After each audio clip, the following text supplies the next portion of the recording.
Just look at that. Exhibit A. It's embarrassing, isn't it?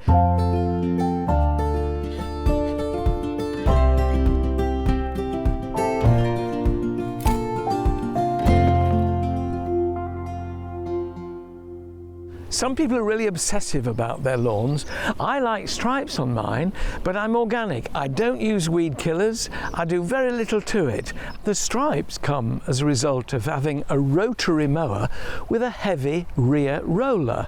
The stripes that look darker to you are where the mower has come towards you and bent the grass down towards you, and the paler ones, the grass is lying away. It's as simple as that.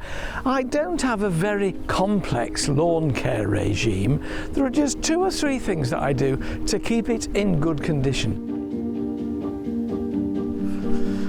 After a really wet winter, every single lawn is full of moss, because moss likes damp conditions. What you can do is you can just rake out that moss.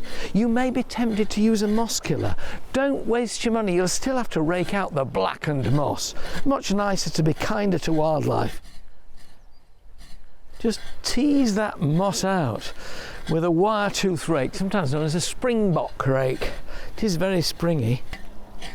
You can see now the grass is getting room to get air and growth and light. And when the spring rains come, get out and give your lawn some blood, fish and bone, some feed. And that way the grass will then take over the room that was previously occupied by the moss. And what you can do with it is either put it straight on your compost heap or leave a few piles around the garden, because it's great bird nesting material.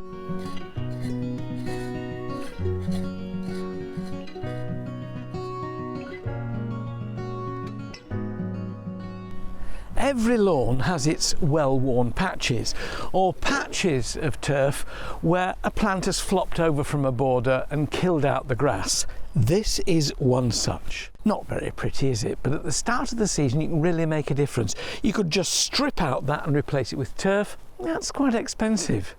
Easier here, I think, really, to fork it over and reseed it. This is what needs replacing.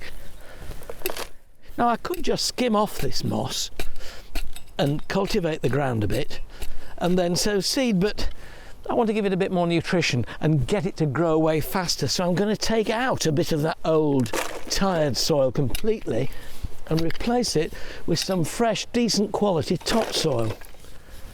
There's no point in sowing directly onto hard earth. You know, grass seed's tough, but not that tough. This is really good quality topsoil. Put my feet in it, I'd grow in this.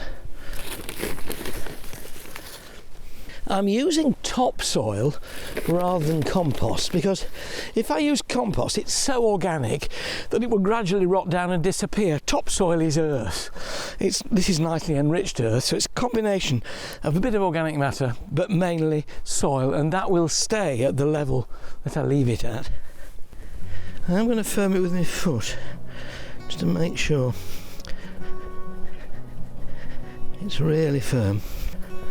Can take a bit more, because it wants to be level with the soil in which the grass is growing. So now that I've firmed it down with my foot, I'm just going to tickle it up slightly with the back of the fork, so it'll take the seeds more readily. There are various grass seed mixtures available designed for different parts of the garden.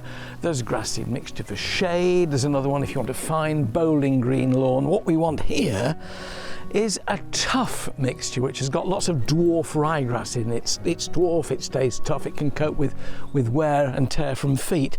So of all these, shade, show and tough, I'm going for tough. So before you rip open the lid and then start ploughing the fields and scatter all over the place with it, just notice on the side, if it says open here, this is rather like Alice in Wonderland's bottle, drink me. Open it here, stick your finger in, and what do you get? Holes in the side which design it as a sprinkler system. So work fairly low down. On a breezy day, if you try and sprinkle it from up here, it'll all go in your flower border and you'll be weeding for months, okay? Down quite low, as low as you can. Isn't that efficient? just from a few holes in the side of a cardboard container.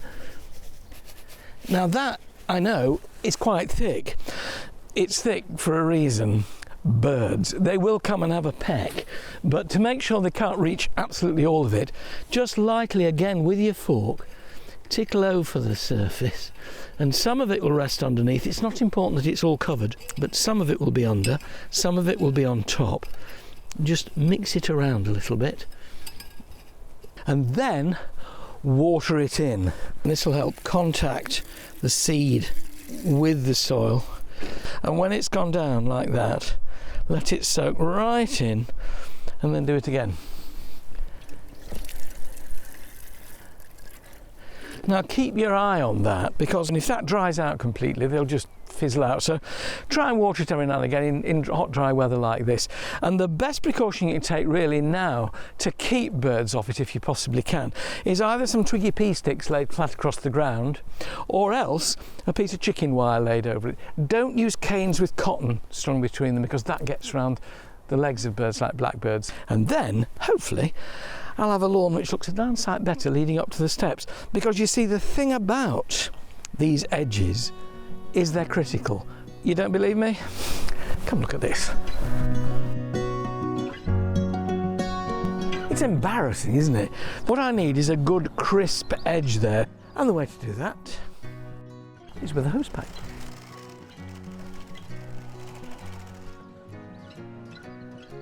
Make sure you leave your hose pipe in the sun, especially on a cold day, otherwise you'll have a job to get a decent curve out of it. And then fiddle to get it absolutely even all the way around. I've arranged my hose so that the cut surface will be just inside where the grass is growing, because those grass roots will then hold that edge firm once it's been cut. What I need now is the best possible tool to cut that edge. This may look like an instrument of torture, and it could be, but it's actually what we call a half moon iron. You can see why. Half a moon, and it is excellent if you keep it sharp for cutting new edges on a lawn. Try and get the half moon up to almost its full depth. This is one of the most satisfying jobs in the garden, because it looks so rubbish, and I know it still does, but oh, you just wait.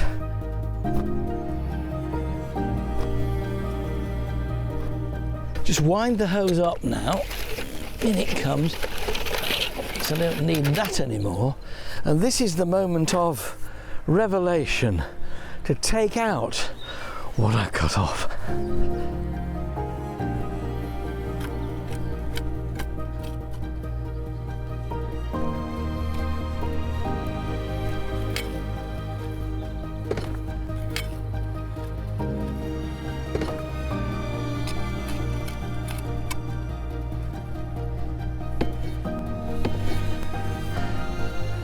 Ta-da! How much better does that look? Looks like a garden now, doesn't it? And those plants are going to grow and mask that edge bit. They've got a bit more room to grow, but that good clean edge I can maintain with a pair of edging shears. That's all it will need. Maybe another year or two's time I may have to recut it, but I'm pleased with that.